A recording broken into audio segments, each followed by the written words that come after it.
ముందుగా స్టవ్ వెలిగించి ఇవి నెత్తాలకు ఈ విధంగా తలలు తోకలు గిల్లుకొని ఇవి మొత్తం ఈ విధంగా నూనె లేకుండా ఉత్త గిన్నెలోనే ఇవి వేపుకోవాలి. కొద్దిగా ఇవి వేడయ్యేదాకా ఒక 5 నిమిషాలు వేపుకొని ఇవన్నీ బాగా వేడయ్యేదాకా.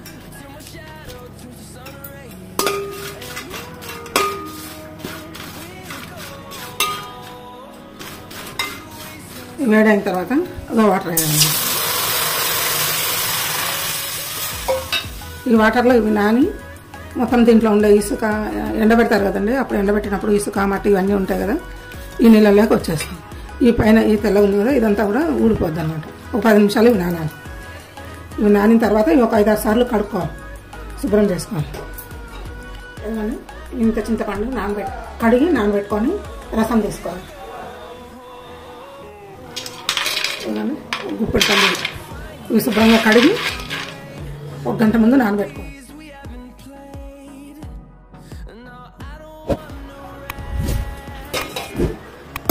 గిన్నె వేడైన తర్వాత ఆయిల్ పోసుకోవాలి. ఆవాలు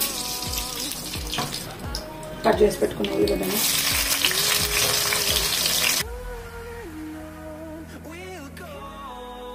కరివేపాకు, కట్ చేసి పెట్టుకున్న వంకాయ,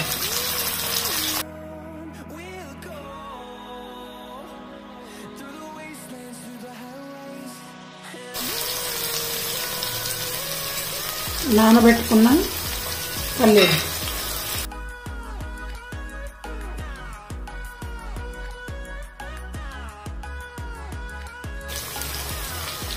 కడిగి పెట్టుకున్న చేపలు,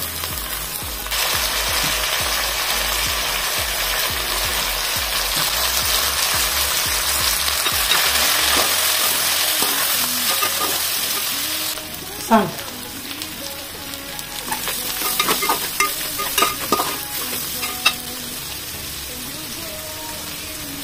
పసుపు,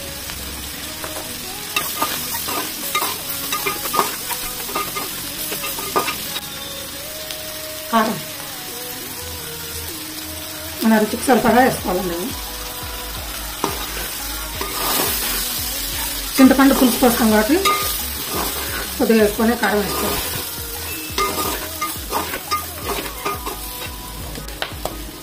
చింతపండు పులుసు,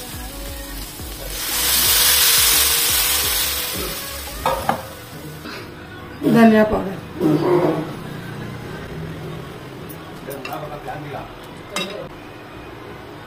మెంతి పౌడర్,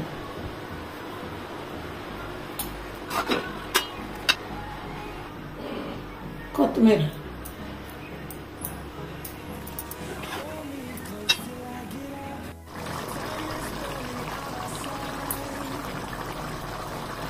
ఈ విధంగా నూనె పైకి తేలాలి.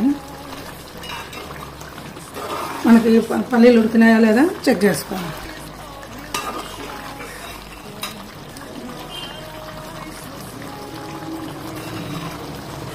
పల్లీలు ఉడికినాయి, వంకాయ ఉడికింది, చేపలు కూడా ఉడికింది. ఈ విధంగా వంకాయ, పల్లీలు, నెత్తాలు కూర రెడీ అండి. సర్వింగ్ బౌల్లోకి తీసుకోవాలి. వంకాయ, నెత్తాళ్ళు, పల్లీలు 3 కలిపిన కూర, నెత్తాళ్ళ కూర.